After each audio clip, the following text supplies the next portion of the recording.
Hello, the Oireachtas grilling of the useless, incompetent Justice Minister Helen McEntee last night really shows what a terrible trouble Ireland has been put into by these idiots who run our country. Helen McEntee revealed, for the first time maybe, that over 80% of the so-called asylum seekers or economic migrants who file in Dublin come from the UK. That's why these Nigerians come in. Many of them have English accents because they go and reside in the UK for a long time. They think, oh, the welfare system in Ireland is better, and they come over to Ireland. And we're the idiots who allow it. What else do we hear? Well, when these so-called asylum seekers fail to get rewarded with with refugee status, they often get given instead right to remain. Michael McDowell rightly pointed out the long time potentially it takes for these people to ever go through the whole process of the courts. Of course, we're the idiots, the taxpayer.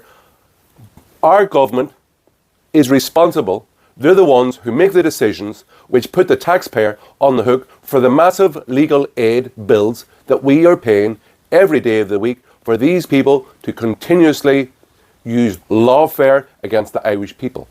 On top of that, there is a massive welfare bill waiting for us every month, which we must get up and work and go and pay. And we are also the people who are paying for the accommodation of people, for the medical care of people, for the transport costs that these people have. The Irish government are making us idiots. They are the ones who ensure that Irish people are being abused every day to pay for mass immigration into our country. Now, at the minute, the official figures in Ireland is that over 1 million people in Ireland, currently in Ireland, are non-national. That's 22% of the population. Now, in 2022, according to Eurostat, 250,000 non-nationals came into our country. If we look at the PPS numbers, the figures, normally running between 250 and 300,000 per year, less than 24% in the last number of years, less than 24% of those are given out, those new PPS numbers are given out to actually people who are born in Ireland. What can we do?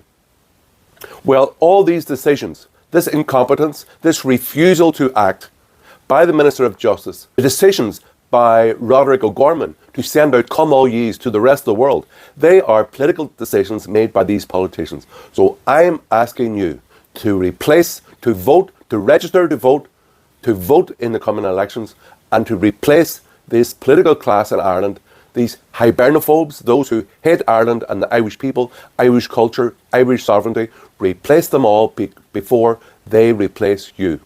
That we have to recognise that Ireland is full, that we have to put Irish people first. Our policy in the Irish Freedom Party will be to house the Irish first. We've got to turn off the tap of legal aid to these bogus claims of these chancellors who come here because of our overly generous welfare system. So we've got to stop legal aid to non-nationals, non-citizens. We've got to look at the legality of either stopping welfare to non-citizens or changing the system, if we need to a contributory system. At the minute, a non-contributory system, anybody can rock into Ireland, has never contributed to the Irish tax system in their life, and they can receive a shed load of money from the Irish taxpayer every month. That has got to stop.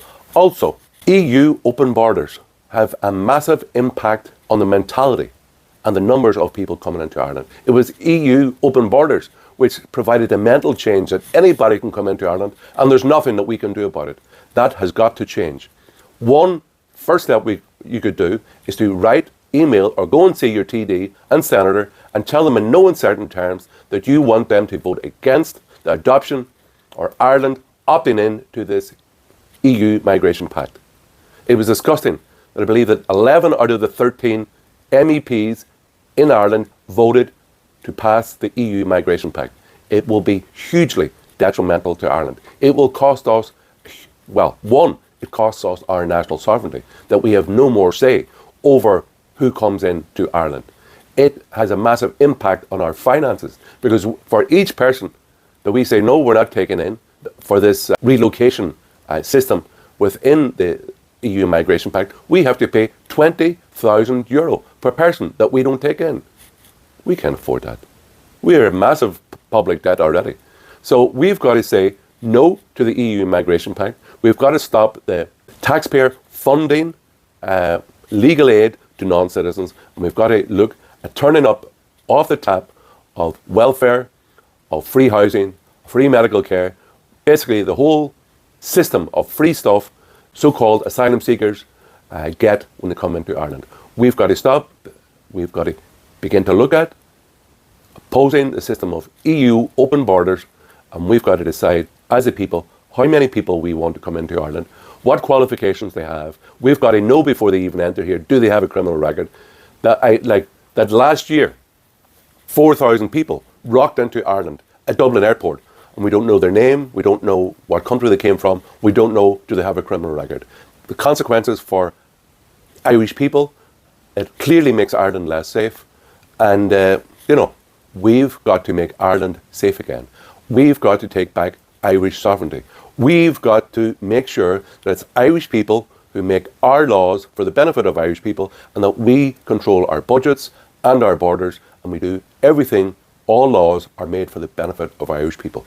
At the moment, legislation is made by these politicians who hate Ireland, who hate our sovereignty, and we've got to put these people, their tenure in the Dáil and in the European Parliament, to an end before they put an end to the Irish nation.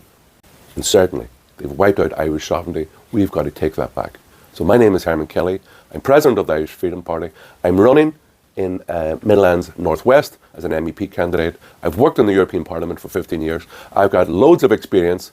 I've shown my ability by the results I've achieved here, and I'd ask you to vote for me. Vote Hermann Kelly, Everhain on June the 7th in Midlands Northwest. Go to Margaret.